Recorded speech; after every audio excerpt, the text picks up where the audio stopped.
లెక్క ప్రకారం చూసుకుంటే మీరన్నట్టు ఒక ఎగ్జామ్ లేని స్కూల్లో నా పిల్లాడిని నేస్తే నా పిల్లాడికి ఎంత నష్టం జరుగుతుందో నాకు తెలియదు కానీ ఒక సైతాన్ని చంపకుండా వదిలేయడం వల్ల ఈ వ్యవస్థలో ఎన్ని అనర్థాలు జరిగినాయి అంటారు. ఇప్పుడు మీరు ఇక్కడ జరుగుతున్న చెడుకు అబద్ధాలకు అన్ని కారణం ఆ సైతాను ఆ రోజు ఆ ఫలాలను తినమని చెప్పడమే కారణం అని మీరు చెప్తా ఉన్నారు కదా. అక్కడ నుంచి మొదలైంది కదా ఇదంతా. మరి ఎన్ని అనర్థాలు జరుగుతూ ఉన్నాయి ఇక్కడ జరుగుతున్న చెడు, ఇక్కడ కొనసాగుతున్న అనర్థాలు, ఇవన్నీ రకరకాల మతాలు, రకరకాల కులాలు, ఈ ఘర్షణలు, ఇవన్నీ కూడా కారణం మరి అపవాదే కదా. మరి పరోక్షంగా దీని అంతటికి కారకుడు యేసు ప్రభువు కాడా అతన్ని వదిలేసినందుకు? కాదు, నేను మరలా చెప్తున్నాను. అక్కడ ఆ ఫలాన్ని తినమని అపవాది చెప్పినప్పుడు అపవాది ప్రేరేపించింది, కానీ ప్రేరేపణకు లోబడింది మానవుడు.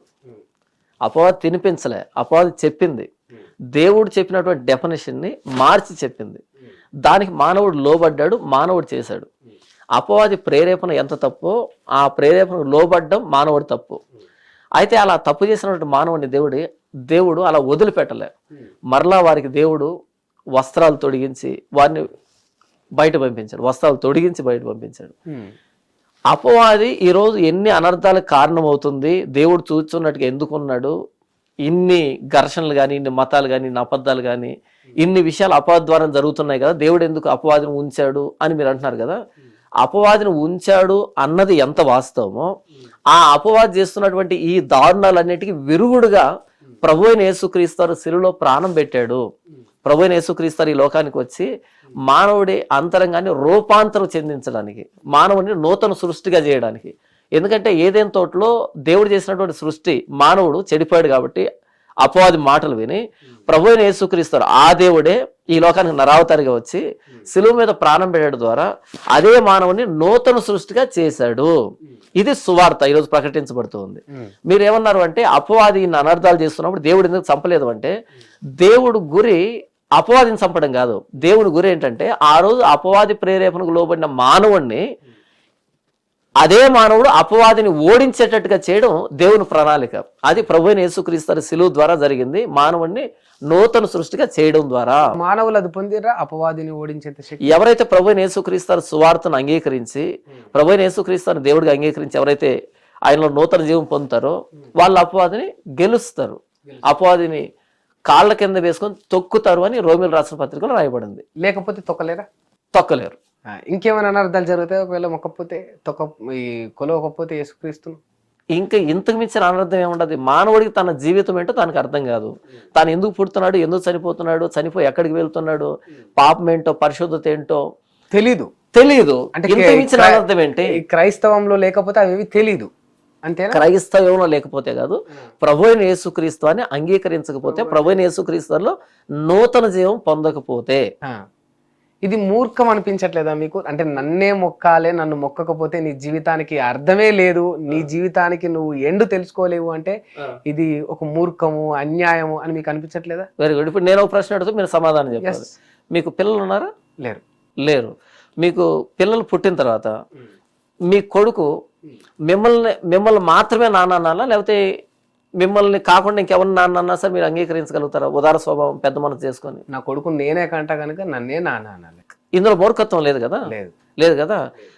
మీరు మీ పిల్లాడికి జన్మనిచ్చారు కాబట్టి ఆ బిడ్డ మిమ్మల్ని మాత్రమే నాన్న అనడం మూర్ఖత్వం ఎలా కాదో నేను ప్రారంభంలో చెప్పాను. ఈ సృష్టి అంతటిని చేసింది ప్రభు అయిన యేసుక్రీస్తు అన్నప్పుడు దేవుని చేత సృష్టించబడిన మానవుడు తిరిగి ఆయన్ని దేవుడు అనడం మూర్ఖత్వం ఎందుకు అవుతుంది? ఎందుకైతుంది ఇప్పుడు నా కొడుకే వీడు నన్నే నాన్న అనడానికి నా దగ్గర ప్రూఫ్ ఏముంటది అంటే నేను DNA రిపోర్ట్ తీసుకొని వస్తాను. ఓకే, ఇక్కడ ఉన్న భారతదేశంలో ఉన్న హిందువులు వేలాది సంవత్సరాలుగా ఇక్కడ హిందూ సనాతన ధర్మానికి సంబంధించిన చారిత్రాత్మక కట్టడాలు, గ్రంథాలు అన్ని ఉండి వీళ్ళు ఆ దేవుళ్ళను కొలుస్తున్న వీరందరూ నీ దేవుడు ఈ దేవుడు కాదు, నువ్వు యేసుక్రీస్తు నీ దేవుడు అని నమ్మమంటే అంత గుడ్డిగా ఎట్లా నమ్ముతారు?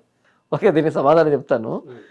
మీరు DNA టెస్ట్ అన్నారు కదా, DNA టెస్ట్ అన్నారు కదా, బైబిల్ ఒక మాట రాయబడింది, నీతిమంతులు లేడు ఒక్కడు లేడు అని. నీతిమంతులు లేడు ఒక్కడు లేడు, ఏ భేదము లేదు, అందరూ పాపం చేసి దేవుడు అనుగ్రహించే మహిమను పొందలేకపోతున్నారు అని. నీతిమంతులు లేడు ఒక్కడు లేడు, ఏ భేదం లేదు, అందరూ పాపం చేశారని. ఇది DNA, మానవ DNA. అది భారతదేశం కావచ్చు, పాకిస్తాన్ కావచ్చు, అమెరికా కావచ్చు, ఆస్ట్రేలియా కావచ్చు, ప్రపంచంలో ఎక్కడైనా సరే, ఏ ప్రాంతం అయినా సరే, మీకు పుట్టిన బిడ్డకి మీ డిఎన్ఏ ఎలాగైతే ఉంటుందో అలాగే మొత్తం ప్రపంచాన్ని మీరు తిరిగినప్పుడు ప్రతి మానవుడు పాపే. డిఎన్ఏ ప్రతి మానవుడు పాపే. ఈ పాపాన్ని నుంచి మానవుని విడిపించడానికి వచ్చాను అని చెప్పిన ఏకైక దేవుడు ప్రభువైన యేసుక్రీస్తు. అంటే పుట్టుకతోటే మానవులందరూ పాపులా? పుట్టుకతో పాపులు, జన్మతః పాపులు, కర్మతః పాపులు. జన్మతః పాపులు, కర్మతః పాపులు.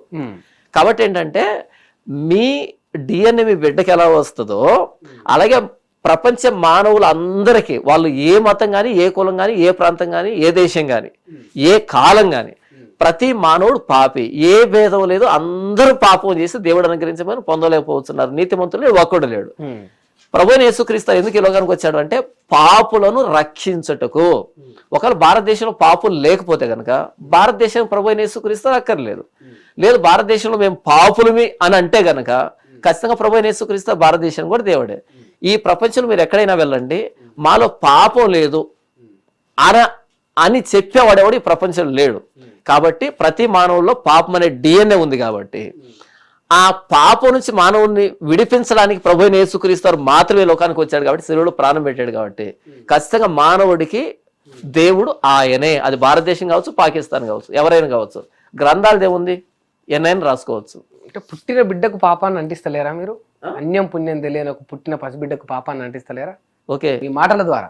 ఓకే, అన్యం పుణ్యం తెలియనటువంటి బిడ్డకి పాపాన్ని ఆపాదిస్తలేరా అని అంటున్నారు కదా. నాన్నకి అమ్మకి ఇరువురికి హెచ్ఐవి ఉంది. నాన్నకి అమ్మకి ఇరువురికి హెచ్ఐవి ఉంది. పుట్టే బిడ్డకి మనం హెచ్ఐవిని ఆపాదించాలనా, లేకపోతే ఆ బిడ్డకి హెచ్ఐవి ఉందని మనం చెబుతున్నామా? వస్తుంది ఉంటే ఒకవేళ కాదు, నేను చాలా క్లారిటీగా చెప్పాను. నాన్నకి హెచ్ఐవి ఉంది, అమ్మకి హెచ్ఐవి ఉంది. పుట్టే బిడ్డకి హెచ్ఐవి ఉంటుందా లేకపోతే మనం ఆపాదిస్తున్నామా? ఉంటది, వస్తుంది ఇంకా కదా. అదే కదా మేము చెప్తున్నాం. బైబిల్ అదే చెప్తూ ఉన్నది, నేను పాపంలో పుట్టిన వాడును, పాపంలోనే నా తల్లి నన్ను గర్భం ధరించను అని. హెచ్ఐవి మనుషులందరికీ ఉండదు. ఎగ్జాంపుల్ నేనేమంటున్నాను అంటే లోకంలో పుట్టే ప్రతి బిడ్డకి హెచ్ఐవి ఉంటుందని నేను చెప్పలే. నాన్నకి హెచ్ఐవి ఉంది, అమ్మకి హెచ్ఐవి ఉంది, బిడ్డకి హెచ్ఐవి మనం ఆపాదిస్తున్నామా, నిజంగా ఉండే విషయం చెబుతున్నామా అనే విషయం చెప్పాను. చాలా క్లారిటీ చెప్పాను. అందరి బిడ్డలకు వస్తుందని నేను చెప్పట్లేదు. కానీ బైబిల్ ఏం చెప్పిందంటే ఆదాం పాపం చేశాడు, హవ్వ పాపం చేశారు, ఇరువురు పాపం చేశారు. ఇరువురు పాపం చేస్తే పుట్టే బిడ్డ పాపం లేనివాడుగా పుడతా, పాపం ఉన్నవాడుగా పుడతాడు. అంటే తల్లిదండ్రులు చేసిన పాపానికి పిల్లలకు కూడా పాపం అంటుకుంటుందా ఏంటి? తల్లిదండ్రులు పాపం చేస్తే ఇప్పుడు నేను షెడ్డోని, అవును, నాకు కొంచెం